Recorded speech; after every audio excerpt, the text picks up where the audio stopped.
Nandito po kami sa Our Lady of Fatima sa Roman Catholic sa simbahan kasi may ano kami dito, may tatanungin kami kung gaano nakatagal, kung gaano naka-old yung simbahan nila. Ito po yung nakasama ko guys. Hello. Yan po. We are Yung isang kasama ko po ay nandun na po.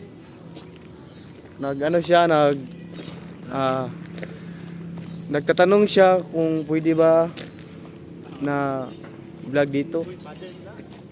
Dito na po kami, pumasok na po kami sa simbahan. Ito po yung simbahan nila. Dito. Yan po yung schedule sa sa simba dito.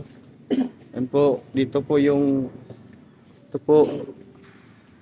dito po yung loob, sabi sobrang laki.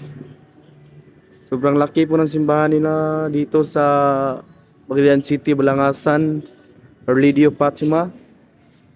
Dito. Yan po. Yan po. Ito pong simbahan nila. Sabi yan, sobrang laki guys. Hindi ako makapaniwala guys. Sobrang laki dito guys. So here guys, nakairam tayo ng isang historical book sa Our Lady of Fatima Parish Church. Dito guys, makikita niyo ang mga location at lahat ng Parish Chapel dito sa Pagadian. At ito yung mga picture nila. Kaya Balintawak, Jungwan, Santal, Bigil Kapter.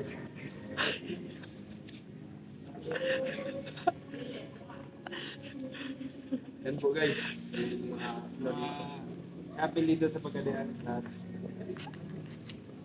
Bali, anak po ng simbahan.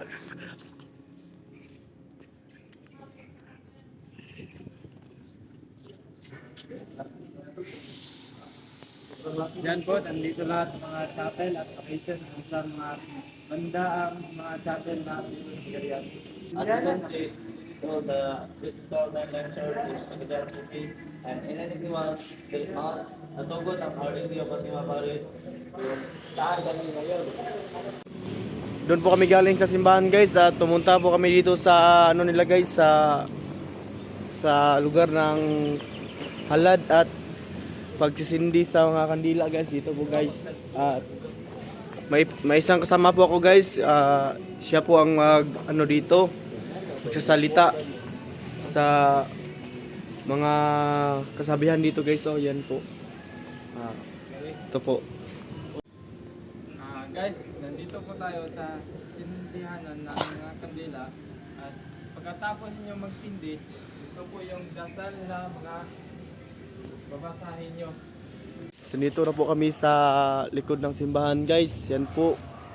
Ito po yung kanila dito at marami pong statwa dito guys ni Papa Jesus. Nandito po yung kasamahan ko guys. Yan. At ito po ako pupunta kasi nandito po yung mga statwa ni Mama Mary at Papa Jesus. Yan po. Yan po guys.